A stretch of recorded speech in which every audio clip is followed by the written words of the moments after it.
आज हम बात कर रहे हैं chapter number 9 life insurance product. इसके दो चैप्टर है 8 और 9।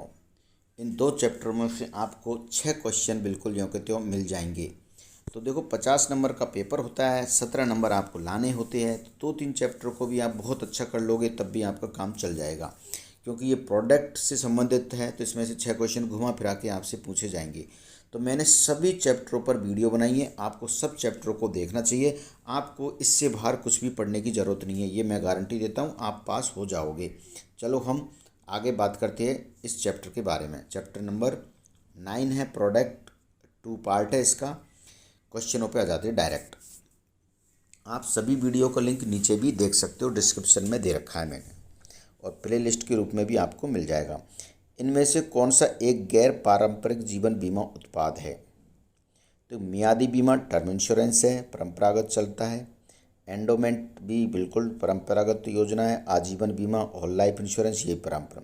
यूनिवर्सल जीवन बीमा ये आपका गैर परंपरागत जीवन बीमा उत्पाद है। क्लियर? तो ये आपका कॉन्सेप्ट बेस्ड क्वेश्चन ही फैक्चुअल क्वेश्चन है, इसको रट लीजिए। नीचे दिया गया कौन सा कथन सही नहीं है? परिवर्तित जीवन बीमा एक अस्थायी जीवन बीमा पॉलिसी नहीं, अस्थायी नहीं है, ये स्थायी जीवन बीमा पॉलिसी है। दूसरे कथन भी पढ़ लेते, वे सब सही होंगे तीनों के तीनों। कैसे? परिवर्तित जीवन बीमा एक स्थायी जीवन बीमा पॉलिसी है। पॉलिसी में एक नगद मूल्य खाता होता है, बिल्कुल। पॉलिसी न्यूनतम मृत्यु लाभ की गारंटी देता है। परिवर्तनीय जीवन बीमा पॉलिसी एक फिक्स अमाउंट, एक सम एश्योर्ड आपका फिक्स हो जाता है, वो तो आपको मिलना ही मिलना है। संसाधनों का अंतर कालिक आवंटन क्या दर्शाता है? सही समय आने तक संसाधनों के आवंटन को स्थगित करना नहीं, बिल्कुल नहीं। समय के साथ संसाधनों का आवंटन, टाइम के साथ आपके जो भी रिसोर्सेस हैं उनका आवंटन कर दिया जाता है, संसाधनों का आवंटन। तो इसमें बहुत ज़्यादा आगे हम डिस्कस नहीं करेंगे, क्लियर है? इसको आप समझ लीजिए, रट लीजिए। इंश्योरेंस केयर में पहली बार आए हो तो बिल्कुल आपको सब्सक्राइब करना है इस तरह की वीडियो और उनको देखनी। और एग्ज़ाम पास कर जाओगे तो आपको बहुत ज़रूरत होगी, क्योंकि न्यू एजेंटों के लिए मैंने एक प्लेलिस्ट बना रखी है जो आपको बेसिक प्लानों की जानकारी देगी। चिल्ड्रन प्लान की अलग से जानकारी है, सिंगल प्रीमियम अलग है, चाहे आपकी मनी बैक या कॉम्बिनेशन प्लान्स की प्लेलिस्ट अलग है। तो यहाँ पर आपको सब कुछ मिल जाएगा। आपको क्या करना है, इंश्योरेंस कस्टमर केयर ऑब्लिक उस टॉपिक का नाम लिखोगे तो आपको उस टॉपिक को मिल जाएगा। निम्नलिखित में से कौन सी परंपरागत जीवन बीमा उत्पादों की एक कमी है? क्या कमी है उनमें? इन पॉलिसियों पर अधिक लाभ मिलता है, ये कोई कमी नहीं हुई, ये तो अच्छी बात है। समर्पण मूल्य निकालने की स्पष्ट और प्रत्यक्ष विधि है, ये भी अच्छी बात है, क्लियर निकल जाता है सरेंडर वैल्यू। सुपरिभाषित नकदी और बचत घटक मूल्य, ये भी अच्छी बात है। प्रतिफल की दर का ठीक ठीक पता लगाना आसान नहीं होता, आपको क्लियर नहीं होता है कि मैच्योरिटी कितनी मिलेगी। परंपरागत जीवन बीमाओं क्योंकि आपको एक समय श्योर्ड बोनस है, भी समय श्योर्ड तो फिक्स होता है, लेकिन बोनस की रेट हर साल डिक्लेयर होती है, इसलिए आप क्लियर निश्चित नहीं बोल सकते कि आपकी मैच्योरिटी कितनी आएगी। ये एक इसकी लिमिट्स है, कमजोरी है, बोल सकते हो आप। यूनिवर्सल जीवन बीमा पॉलिसी कहाँ से शुरू हुई? अमेरिका से, बिल्कुल रट लो, इसमें समझाने का कुछ है ही नहीं। निम्न में से किसकी परिवर्तित जीवन बीमा खरीदने की सबसे अधिक संभावना है? कौन इसको खरीदना चाहिए? निश्चित प्रतिफल चाहने वाला व्यक्ति नहीं, ऐसे लोग जो जोखिम से हिचकते और इक्विटी में नहीं उतरना चाहते नहीं। इक्विटी में सहज जानकारी हो, जो आपका शेयर मार्केट में या इसके बारे में जानकारी रखते हैं, वे लोग ज़्यादातर आपकी परिवर्तनीय जीवन बीमा पॉलिसी को खरीदते हैं। यूलिप के संबंध में नीचे दिया कौन सा कथन सही है?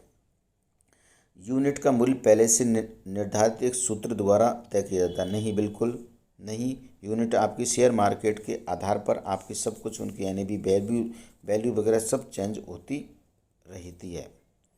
निवेश जोखिम बीमा कंपनी द्वारा वहन किया जाता है।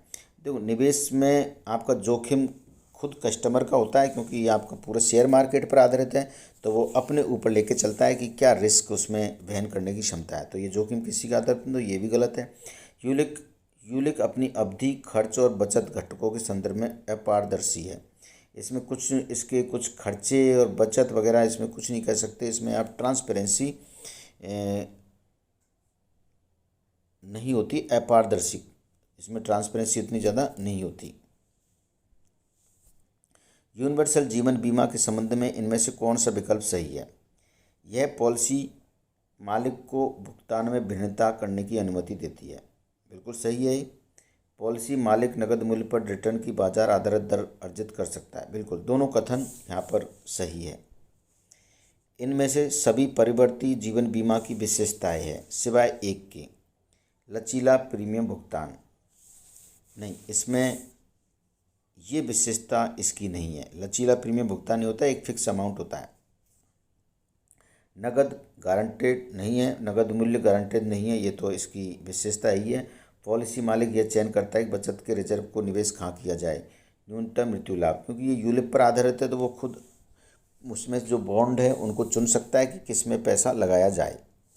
यूलिप के संबंध में निम्न में से सही कौन सा है सिवाय एक के? हम इसको देख लेते हैं। जीवन बीमा कंपनी यूनिट मूल्यों की गारंटी देती है। ये गलत है, क्योंकि कोई भी गारंटी यूलिप प्लान में नहीं मिलती है कि कितना जीवन बीमा होगा या आपके यूनिट्स कितनी होंगी। नहीं, बस ये कथन सही है। यूनिट धारक विभिन्न प्रकार के फंडों के बीच चयन कर सकता है किस फंड में पैसा लगाना है।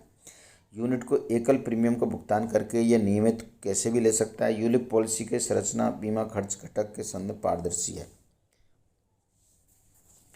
IRDAI नियमों के अनुसार कोई बीमा कंपनी निम्नलिखित में से कौन से गैर पारंपरिक बचत जीवन बीमा उत्पाद प्रदान करा सकती है जिसकी भारत में अनुमति है?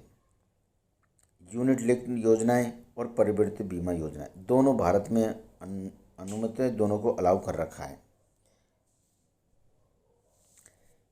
जीवन बीमा उत्पादों का बंडल खोलना क्या दर्शाता है? सुरक्षा और बचत का सेपरेशन। जीवन मतलब बंडल खोलना मतलब दोनों का सेपरेशन को दर्शाता है।